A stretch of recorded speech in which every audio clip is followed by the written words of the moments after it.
Does Bryan Kohberger's posting history online provide any clues as to his mental state, propensity for violence, and current conduct? Let's find out together. Bryan Kohberger is currently in custody charged with 4 counts of first-degree murder. Many questions are being asked about what his possible motives may have been, and whether there was any evidence of mental health issues in his past. Whenever assessing someone's mental health, it is very important to obtain both collateral histories, narratives from others about their interaction with the patient, and longitudinal history, an account of the person's behaviour over time. This helps both establish a baseline for behaviour and establish whether there was any change in behaviour over time. This can lead us to uncover substance abuse, the onset of a mental health issue, or even previously undiagnosed brain injury. In recent years, the ubiquity of online posting has given psychiatrists a treasure trove of information of individuals' mental state and preoccupations over time. Many people have publicly available and searchable histories of posting which stretch back for a decade or more than long enough to enable conclusions to be made. In our practice, we have found agoraphobics who supposedly can't leave their homes featured in magazines and websites attending outdoor summer fairs. Patients with undisclosed convictions in other countries, including multiple murders, and postings which have shown evidence of thought disorder, paranoia, and other psychiatric signs and symptoms which help to diagnose individuals and start them on the path to recovery. So, when it became known that Bryan Kohberger had posted to Tapatalk in the past, we reviewed his postings in order to determine if anything relevant was mentioned. We found much of value and would like to share it with you in this video. Kohberger posted 118 messages there concerning visual snow syndrome and its sequelae from 2009 to 2011. We will deal with a sample of the most revealing messages in this video. On November 2nd, 2009, Kohberger posted this message. We'd like to draw your attention to the first line. It is as if the static gets bright after looking into a light and adjusting to darkness. I can't see in the dark because of this. We are certain that the investigating team found it very interesting that their prime suspect had personally admitted, in writing, that he had difficulty seeing well at night, and particularly with visual adaptation from light to dark.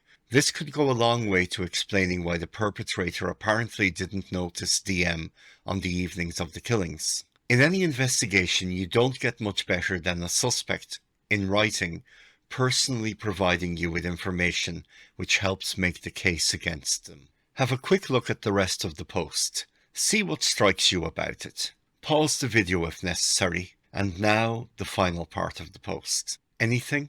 Feel free to write your conclusions in the comments section before we continue. Now, we'll say what we noticed. Firstly, there are a number of spelling and grammatical errors in the post. Kohberger was 14 by his own admission when writing this post, which is old enough to spell sensitive correctly. To put of into the question, do you feel like you can't see because the severity, and not to unnecessarily capitalize the M of mostly. In the second portion of the post, he again leaves of out of the question. Am I the only one who has a hard time seeing faces because the VS? Uses clear instead of clearly in the question. Do you sometimes have the ability to see everything clear like I do? Misspells a lot as one word, and later misspells disappear. Lastly, he says that he doesn't want to wish he's dead because of this horrible thing. Generally, people don't speak of not wanting to wish something if they haven't wished for it at least a little. To us, this speaks to the subjective level of distress that Kohberger was experiencing at the time. In the third part of this post, he again writes about not being able to see well in the dark, misspells recommend, severe, expresses concern at his visual snow syndrome being a barrier to succeeding in life, and mentions the symptom of depersonalization. So far there are a number of misspellings, grammatical errors, at least some of which are repeated several times, 2 mentions of not seeing well in the dark, 1 mention of an issue with visual adaptation from light to dark, and mention of depersonalization. concern that he won't succeed in life, and an allusion to not wanting to wish he were dead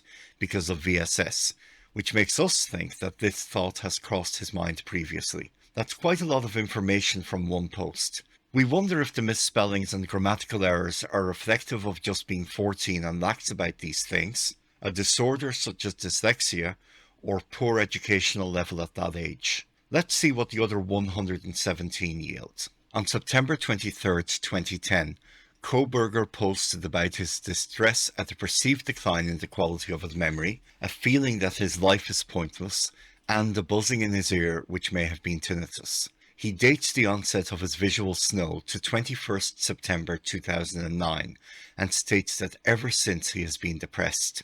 He again misspells simple words, this time every, and makes a number of grammatical errors both to do with spacing and variable capitalization of the word I. On 15th January 2011, he again posted about his anxiety, derealization and hopelessness, again exhibited variable capitalization, misspellings, in this case spelling vessels as vessels. He also again characteristically leaves a space after a slash, even when it is just denoting an alternative word and not an alternative phrase. He also floats its theory that VSS is caused by inflammation of blood vessels for the first time. This will develop over time. The theory that inflamed blood vessels cause VSS seems more ingrained now, with a trip to a neurologist being mooted.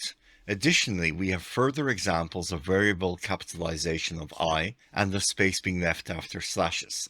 We recognize people may find our focus on variable capitalization and minor grammatical errors puzzling. The reason we are highlighting it is that, at present, there is a significant effort by both internet sleuths and, undoubtedly, law enforcement to find evidence of connections between Kohberger and the victims, or of Kohberger posting about the murders using sock puppet accounts. These are accounts opened under an assumed identity in order to comment on events or oneself without this being realized.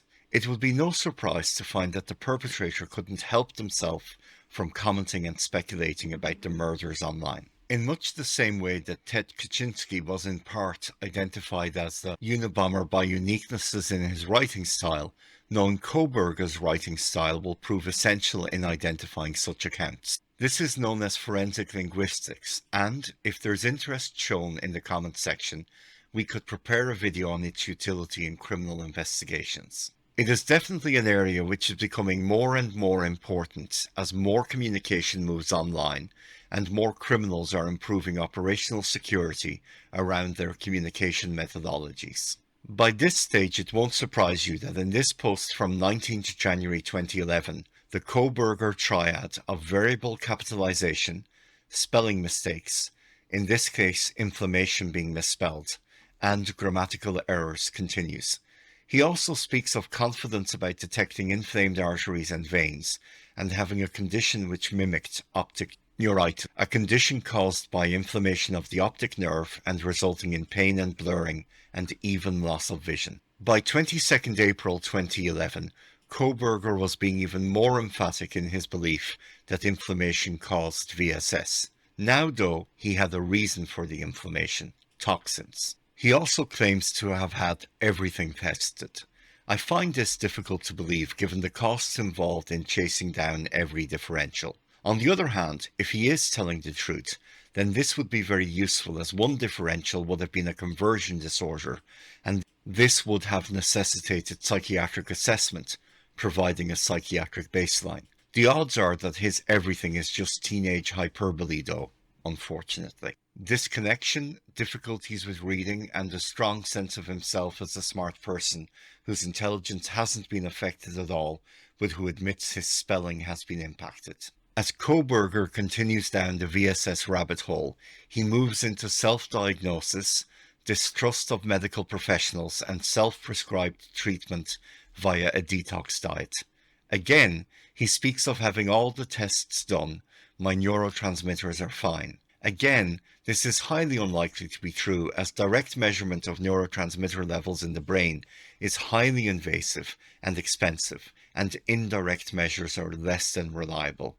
We believe Kohberger is engaging in hyperbole again and likely being untruthful. Well, It shouldn't surprise anyone watching this video that most of what is said on YouTube regarding medicine and psychiatry isn't worth listening to. There is no convincing evidence that benzodiazepines cure VSS. I've linked to various research articles in the description for those who wish to read more about VSS and the current state of research into its etiology and treatment. So, according to Kohberger, he hadn't been on any medication or abused any substances prior to 21st September 2009.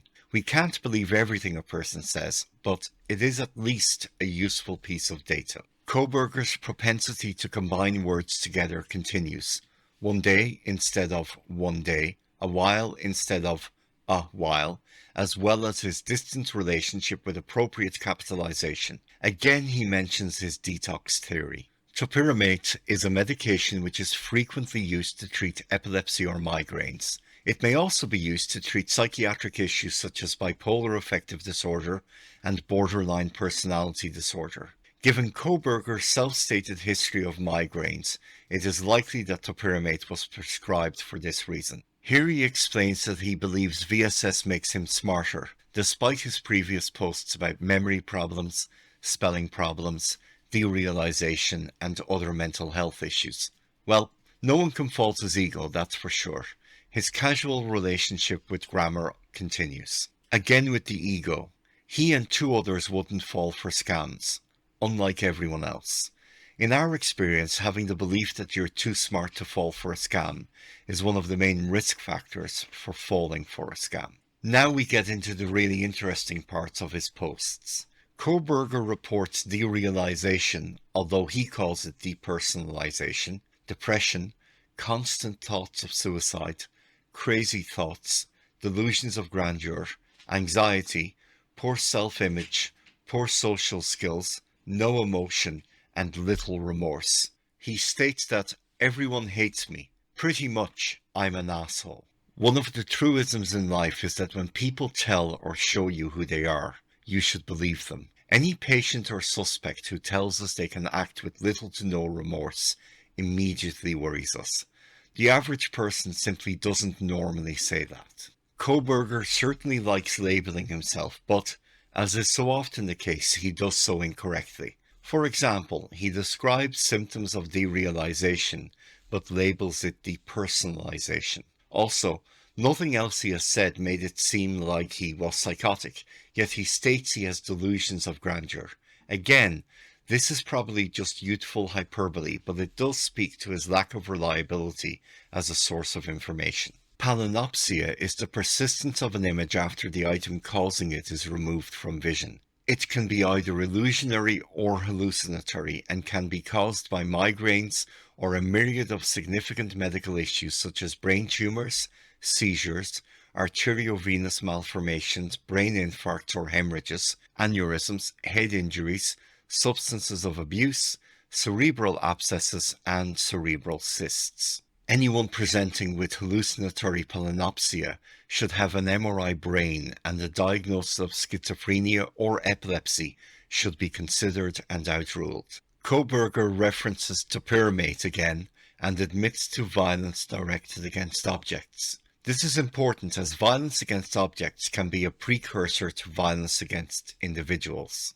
Crazy shit he should have died from. That isn't reassuring. I'm sure that investigators will be seeking precise details of what these sorts of crazy behaviors were, and if there are reasons he behaved that way other than topiramate. Again, he appears to describe derealization. More worryingly, he says that he feels like an organic sack of meat with no self-worth and is starting to view everyone as this.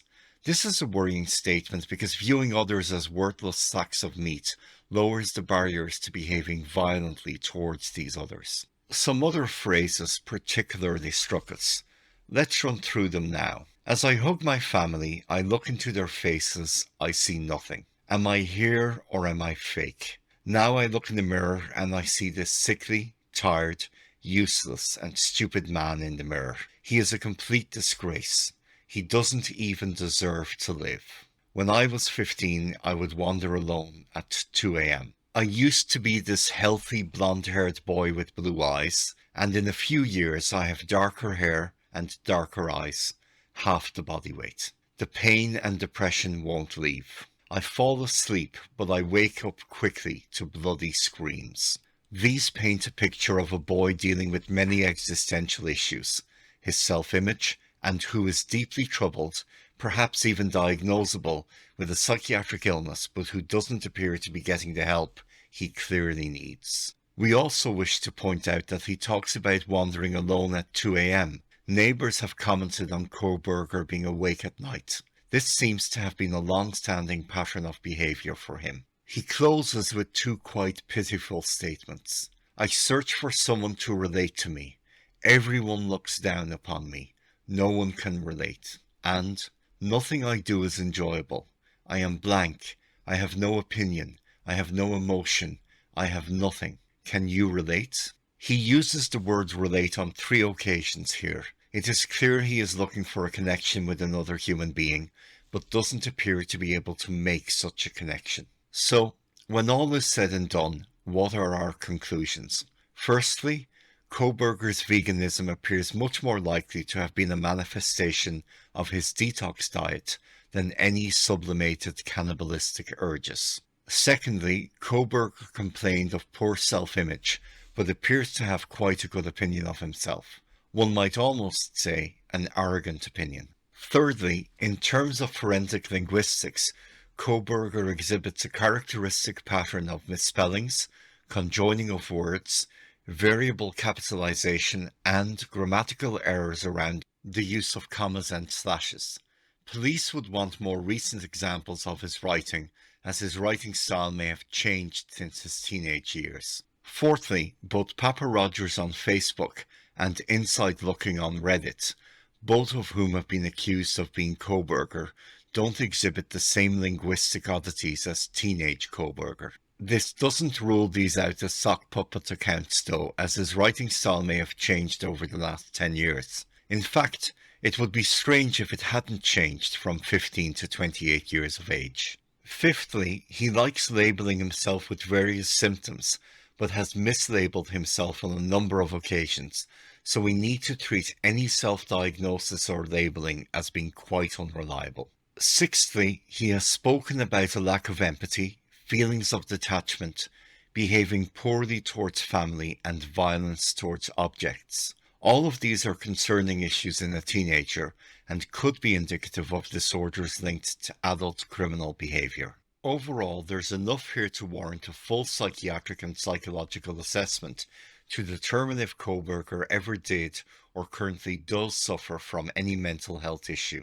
In particular, schizophrenia, delusional disorder, erotomania, schizotypal personality disorder, or antisocial personality disorder, or any organic illness which could affect his brain function such as epilepsy, vascular issues, post-encephalitic or viral syndromes, etc. We expect a significant psychiatric component to this case to be revealed when all the facts are made public. Until then, all of the above is merely informed speculation about what may be happening in this and similar cases. If you found this interesting, we'd appreciate you liking the video and telling others about it. We are happy to discuss our conclusions with you all in the comments section and wish to take the time to thank everyone who left such nice comments after our last video. We have included a list of references in the description for those who wish to read further about visual snow syndrome.